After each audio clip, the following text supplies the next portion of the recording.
आदेश नहीं है नाम लेने के लिए, इसलिए बिना नाम लिए कहूंगा, लेकिन आप इतने समझदार हैं, सब समझ जाएंगे।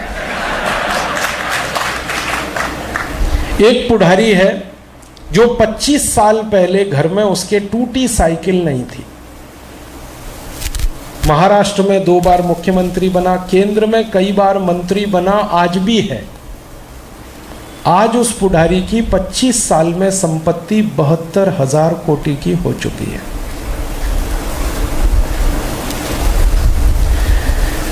पच्चीस साल पहले जिसके घर में 1 इंच जमीन नहीं थी, 1 स्क्वायर इंच जमीन नहीं थी, आज उस पुढ़ारी के पास मुंबई से पुणे के बीच की हजारों एकड़ जमीन है, उस अकेले पुढ़ारी के पास। ऐसी एक पुढ़ारी है जो नासिक में 25 साल पहले सिनेमा का टिकट ब्लैक करता था, और हमारे पास उसके प्रमाण है। पुलिस रिकॉर्ड से हमने प्रमाण निकाले। 25 साल पहले नासिक में सिनेमा का टिकट ब्लैक करता था, मुख्यमंत्री हुआ, 2 बार मुख्यमंत्री हुआ, आज उसकी संपत्ति 55,000 कोटि की है। इसी महाराष्ट्र में एक पुढ़ारी है जो 25 साल पहले दादर रेलवे स्टेशन पर भाजीपाला बेचता था, आज उसकी संपत्ति 45,000 कोटि की है। और सारे भारत में ऐसे पुढ़ारियों की संख्या 80,000 है। मैंने 3 बताए, अभी 4 बताए, एक मधु कोड़ा और बाकी ये 3। मधु कोड़ा का नाम क्यों लिया? क्योंकि परमिशन मिल गई है, कोर्ट ने कहा है कि इसका नाम ले सकते हो।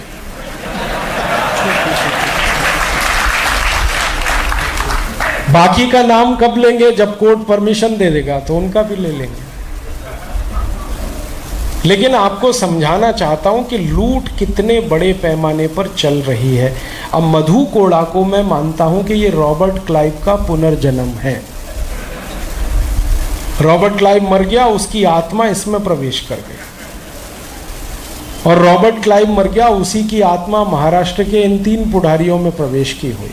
लूट रहे हैं, जम के लूट रहे हैं, और पूरा खानदान लूट रहा है, अकेले नहीं लूट रहे, पूरा खानदान लूटने में लगा, पूरा परिवार लूटने में लगा रखा। बेटी लूट रही है, दामाद लूट रहा है, भतीजा लूट रहा है, सब लूट रहे हैं।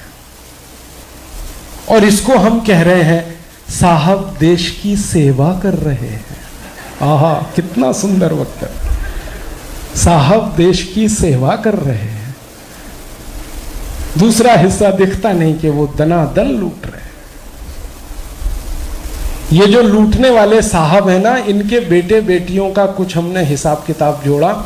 आप हैरान हो जाएंगे सुनकर कि ये लूटखोर पुढ़ारियों के बेटे या बेटियां जब शॉपिंग मॉल में जाके शॉपिंग करते हैं तो 1 मिनट में 20,000 रुपए खर्च करते हैं। 1 मिनट में 20,000 रुपए पर मिनट का उनका एक्सपेंडिचर है शॉपिंग मॉल में जाके खरीदी करने का।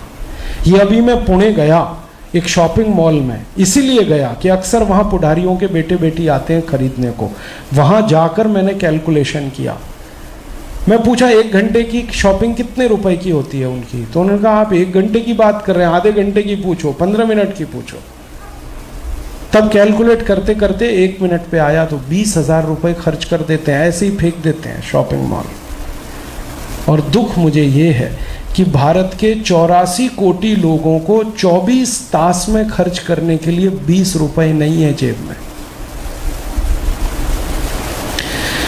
84 कोटि लोग एक दिन में 24 तास में 20 रुपए खर्च नहीं कर पाते, और ये लूटखोर पुढ़ारियों के एक एक बेटा या बेटी का शॉपिंग मॉल का खर्चा 20,000 रुपए। ऐसा भारत बना दिया आजादी के 63 साल। और अब की जो राजनीति है वो राजनीति क्या है? सत्ता में आओ, मंत्री बनो, लूटो, लूट के पैसे से दोबारा चुनाव जीतो, फिर मंत्री बनो, फिर लूटो, फिर पैसे खर्च करो, फिर चुनाव जीतो, फिर लूटो, फिर मंत्री बनो। एकमात्र कार्यक्रम है ये, एकमात्र। और वोट लेके जीत के मंत्री बनना बहुत जरूरी है, नहीं तो लूटेंगे कैसे। तो वोट लेने के लिए पैसे खर्च करो, दारू की बोतल दो, 1000 रुपए देना पड़े, 1500, 2000, एक एक परिवार को पैसे पहुंचाओ, शराब पहुंचाओ, और आप उनको साड़ियां दो, कुछ भी, टेलीविजन दो, जो देना है दो, वोट ले लो, माने खरीदो वोट, ताकि आपको लूटने का लाइसेंस मिले। और हम सब क्या कहते हैं, हमने तो ये पुढ़ारी को चुन के दे दिया 5 साल के लिए, आप इसको करेक्ट करिए, आपने 5 साल के लिए उसको लूट का लाइसेंस दे दिया, चुनकर नहीं दिया। अब 5 साल वो लूटेगा, आप कुछ नहीं बिगाड़ सकते उसका, और अगले 5 साल बाद फिर आ गया तो फिर लूटेगा, फिर कुछ नहीं बिगाड़ सकते आप उसको। और इसलिए हर पुढ़ारी ने अपने पूरे खानदान को उतारा है इस बिजनेस में, क्योंकि इससे अच्छा कोई बिजनेस नहीं है। यहाँ इनिशियल पेड अप कैपिटल 0 है ईस्ट इंडिया कंपनी की तरफ से, और आमदनी लाखों कोटि रुपए की। आपको कुछ लाख या कुछ कोटि रुपए कमाने बहुत मेहनत करनी पड़ती है, उद्योग चलाना पड़ता है, व्यापार करना पड़ता है, फिर गालियां सुननी पड़ती है, ग्राहक की गालियां सुनो, और फिर टैक्स डिपार्टमेंट की गालियां सुनो। कितनी तकलीफों से आप कुछ कोटि कुछ लक्ष रुपए कमाते हैं। इन पुढ़ारियों को तो कुछ नहीं सुनना है। मैं कई बार ये सोचता हूं कि मान लो मैं आपका बिजनेस पार्टनर बनूं, तो मुझे कुछ ना कुछ इन्वेस्ट करना पड़ता है, अदरवाइज मैं आपका बिजनेस पार्टनर नहीं बनता। ये पुढ़ारी तो बिना इन्वेस्टमेंट के पार्टनर हैं आपके, ये तो सीधे लूट लेते हैं आपसे, डोनेशन के नाम पे लूटते हैं, धमका के डरा के लूटते हैं, फोन करवाते हैं, गुंड बदमाशों से फोन आते हैं आपके पास, इतना दे दो, नहीं तो ये करेंगे, नहीं तो वो करेंगे, नहीं तो ऐसे करेंगे। टैक्स के रूप में तो लूटते ही हैं, गुंड टैक्स के रूप में अलग लूटते हैं। यही सारा सिस्टम चल रहा है। अब इस सिस्टम ने दुष्परिणाम क्या पैदा किया है। आज़ादी के 63 सालों में भारत के पुढ़ारियों ने और अधिकारियों ने मिलकर जो लूटा हुआ धन है, उसका अभी कैलकुलेशन किया एक बहुत बड़ी संस्था ने, उसका नाम है टैक्स जस्टिस नेटवर्क। ये अंतर्राष्ट्रीय संस्था है। ये संस्था एकमात्र काम करने के लिए बनी है कि दुनिया के देशों में जो भ्रष्टाचार होता है, जो लूटखोरी होती है, उस पर अध्ययन करना, अभ्यास करना। टैक्स जस्टिस नेटवर्क का अध्ययन भारत के बारे में क्या है, उनका कहना है 2006 के साल तक के आंकड़े बता रहा हूँ, उसके आगे के आंकड़े अभी तक उन्होंने खुद नहीं तैयार किए। उनका कहना है कि 2006 के साल तक भारत के भ्रष्ट पुढ़ारियों ने 258 लाख कोटि रुपए लूट लिया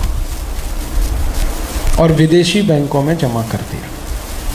इसमें से 72 लाख कोटि रुपए स्विस बैंक में है और बाकी बचा हुआ दुनिया के 70 देशों की बैंकों में है। ये 2006 के फिगर हैं। अब 2007 भी चला गया, 2008 भी चला गया, 2009 भी चला गया और अब 2010 आधा चला गया। तो हमारा अनुमान है कि आज की तारीख तक लगभग 300 लाख कोटि रुपए पुढ़ारी और अधिकारियों ने लूटकर विदेशों में जमा कर दिया।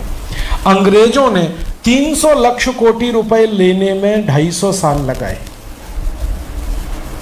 इन काले अंग्रेजों ने 300 लाख कोटि रुपए लूटने में सिर्फ 63 साल लगाए, 63 इयर्स। तो ये तो अंग्रेजों के बाप हैं। और ये बेशर्म लूट को हम हिंदुस्तान में डेमोक्रेसी कहते हैं, लोकतंत्र कहते हैं। मैं विनम्रता से कह रहा हूं, ये लूट तंत्र है, ये लोकतंत्र तो कहीं भी नहीं है।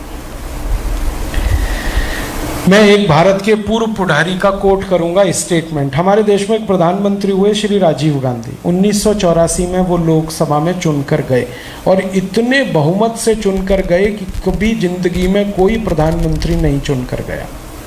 उनके नाना को भी इतने वोट नहीं मिले जितने राजीव गांधी को मिले। उनकी माँ को भी इतने वोट कभी नहीं मिले, श्रीमती गांधी को, जितने राजीव गांधी को मिले।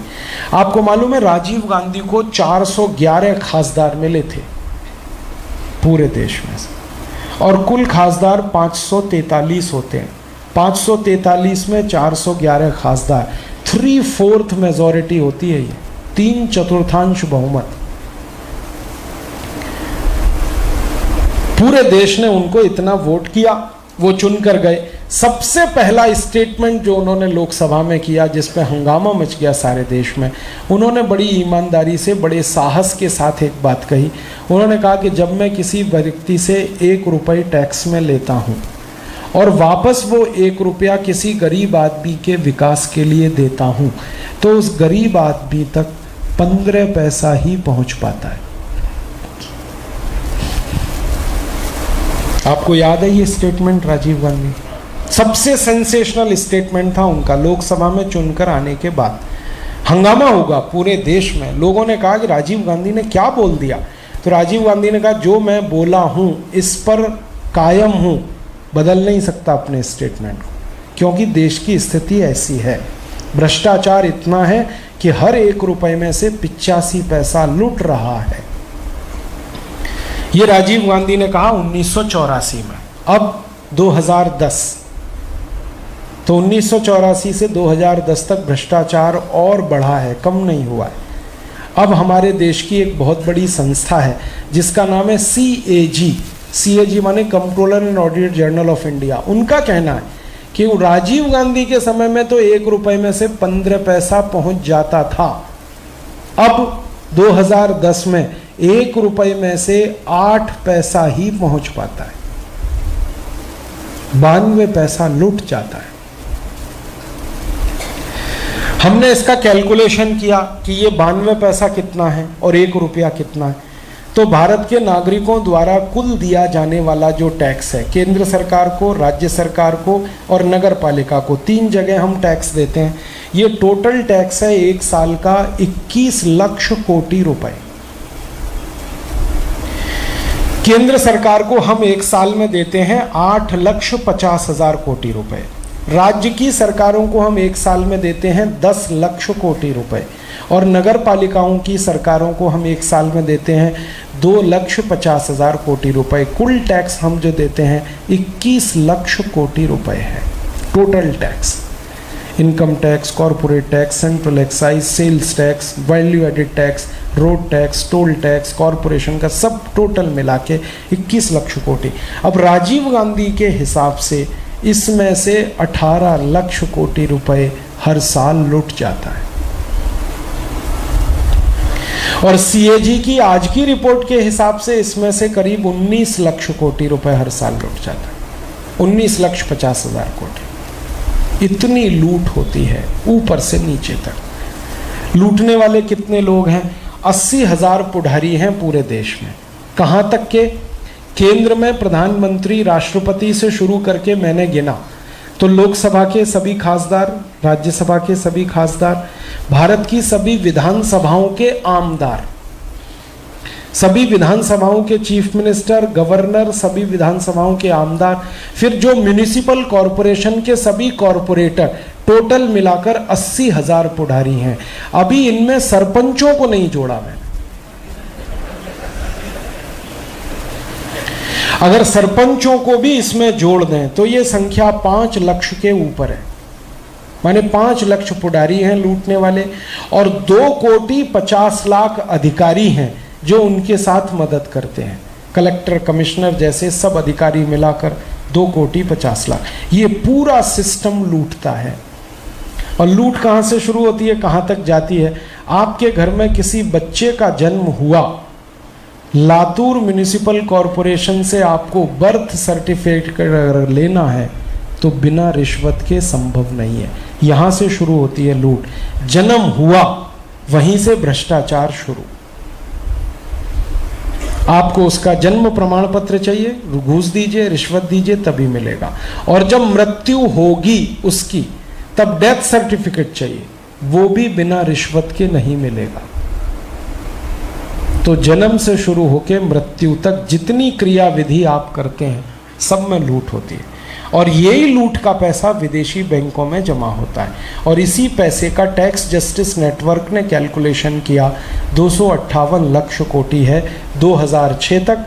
मैं उसमें जोड़ रहा हूं 2010 तक ये 300 लाख कोटि से ज़्यादा हो गया।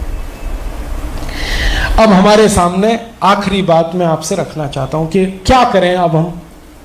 अंग्रेजों ने लूटा, काले अंग्रेज लूट रहे हैं। अंग्रेजों ने जो सिस्टम बनाया